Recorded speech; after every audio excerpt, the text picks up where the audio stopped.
যুক্তরাজ্যে অনেক মানুষ তাদের মেদবহুল শরীরকে স্লিম করতে ব্রাজিলিয়ান বাট লিফটস নামের একটি সার্জারি করে থাকে।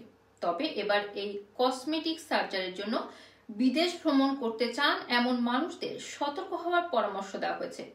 তুরস্ক সহ বিশ্বের বিভিন্ন দেশে এই ধরনের সার্জারি করা হয়ে থাকে।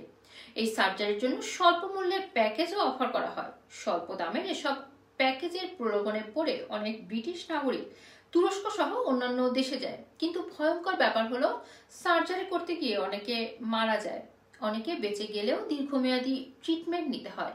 হেলথ সেক্রেটারি ওয়েস স্ট্রিটিং বলেছেন, ব্রিটিশ নাগরিকদের কাছে তাদের পরামর্শ হলো তারা বিদেশের সার্জারির রক বটম প্রাইস বেছে নেওয়ার আগে এর ঝুঁকি সম্পর্কে যেন সাবধানে চিন্তা করে।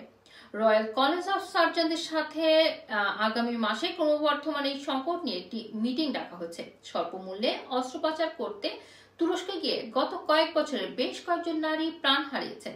এর প্রেক্ষিতে এই মিটিং করা হয়েছে। মিস্টার স্ট্রিটিং বলেছেন, তিনি মনে করেন তাদের বিদেশি চিকিৎসক মানে যারা মারা গেছে তাদের চিকিৎসার অবহেলা এবং অসৎ আচরণ এই বিষয়টি খুব গুরুত্ব সহকারে নেওয়া দরকার। ব্রিটিশদের প্রতি তার জোরালো পরামর্শ হলো অফারগুলো লুফে নেওয়ার আগে ভেবে দেখুন, কারণ আপনি একবার আঘাত পেলে বছরের পর বছর ধরে এই পরিণতি ভোগ করতে হবে। এদিকে মন্ত্রী পরিষদ মিনিস্টার বলছেন যে তিনি বিদেশে ব্রিটিশদের সিকিউরিটি এবং ডেভেলপমেন্টের জন্য আন্তর্জাতিক অংশীদারদের সাথে কাজ করে যাচ্ছেন।